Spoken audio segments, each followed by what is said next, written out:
você nós podemos levar Jesus.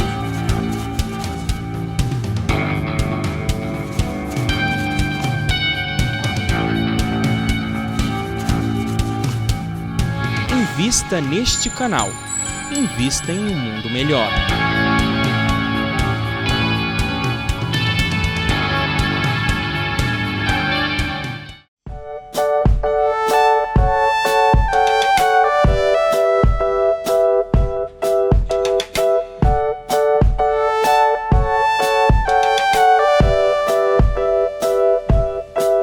Olá, estamos de volta com o programa Na Próxima Dimensão, conversando sobre mediunidade.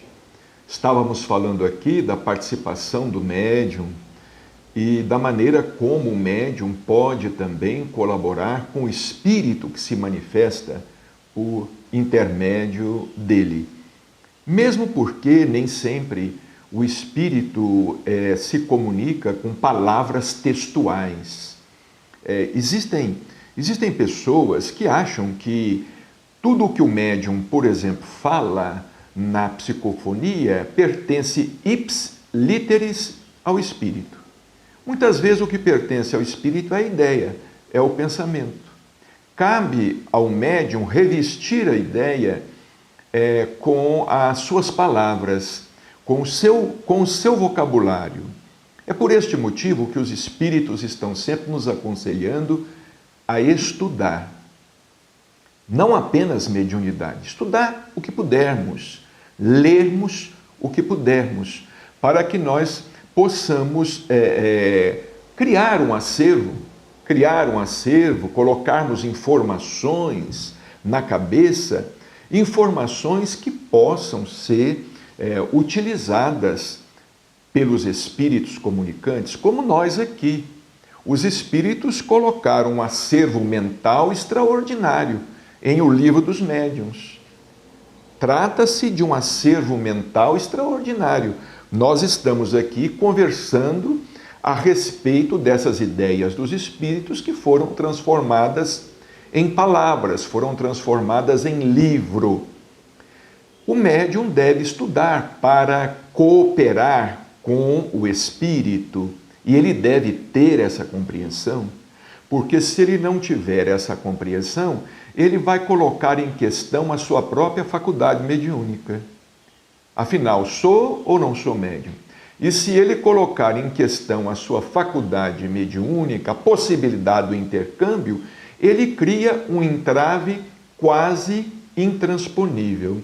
Mas na questão seguinte, que Allan Kardec propôs aos espíritos, ele pergunta assim: o espírito que se comunica por um médium transmite diretamente seu pensamento?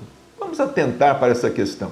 O espírito que se comunica por um médium, ele transmite diretamente o seu pensamento?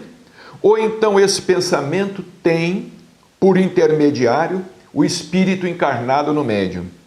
É o espírito do médium que é o intérprete. Então, é o que nós falávamos. Às vezes o espírito traz uma ideia, e não traz nenhuma ideia, às vezes ele traz uma imagem. É uma imagem, é um clichê mental. Ele joga na cabeça do médium uma imagem, e aquela imagem contém, evidentemente, uma mensagem. Agora, decodificar, expressar, corre por conta do médium. Quanto mais preparado for o médium, mais facilidade ele encontrará para descrever o assunto.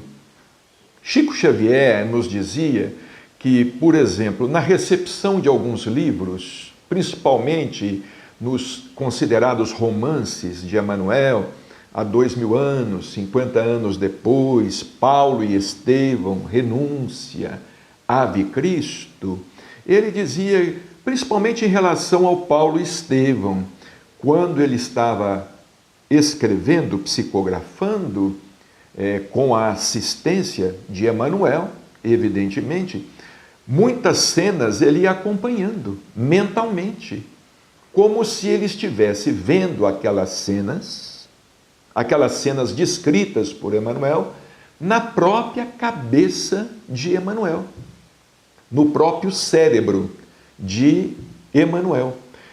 Ele tendo a visão, aquela visão, Chico Xavier tendo aquela visão, daquelas cenas de Paulo e Estevão, de Roma, de Jerusalém, daquelas cidades todas, daquelas pregações, enfim, dos primeiros movimentos cristãos, aquilo facilitava para que o texto se tornasse, digamos assim, mais claro, mais explícito. Por isto que nós temos aqui a resposta dos espíritos a Kardec. É o espírito do médium que é o intérprete.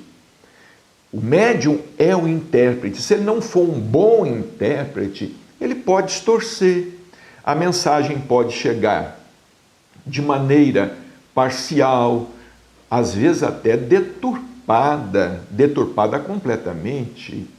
Daí, o Chico recomendava muito aos médiuns psicógrafos. Chegou a fazer essa recomendação a alguns médiuns conhecidos da atualidade, dizendo a eles: olha, quando vocês forem entrar em transe, não pensem em nada anteriormente, não coloquem nada na cabeça anteriormente, não pensem em nada, porque senão aquele pensamento fixo, não é? Aquele pensamento pré-fixado, ele pode atrapalhar a livre manifestação do pensamento do espírito. Porque pode ser que o espírito ele queira transmitir uma comunicação contrariando determinado pensamento do médium. E se o médium estiver com aquele pensamento firme dentro dele, ele não vai permitir. É uma reação natural. É como, por exemplo, nós tentamos conversar com uma pessoa que tem uma ideia pré-concebida. É muito difícil mudar a cabeça de quem tem uma ideia pré-concebida. Agora, de quem tem uma ideia, mas não se agarra a esta ideia, é uma mente mais aberta, o diálogo torna-se mais fácil. É mais simples você dialogar com uma pessoa que fala e ouve ao mesmo tempo, mas não com uma pessoa que quer falar, ser ouvida, mas não quer ouvir o que está sendo falado. Na mediunidade também é assim. Então, olha aqui, o espírito se comunica através do médium. Transmite diretamente o seu pensamento? Não. O médium, ele filtra, porque ele está ligado ao corpo que serve para falar e porque é preciso uma ligação entre vocês e os espíritos estranhos que se comunicam. Nós vamos voltar em seguida, fechando este assunto interessante no campo da mediunidade.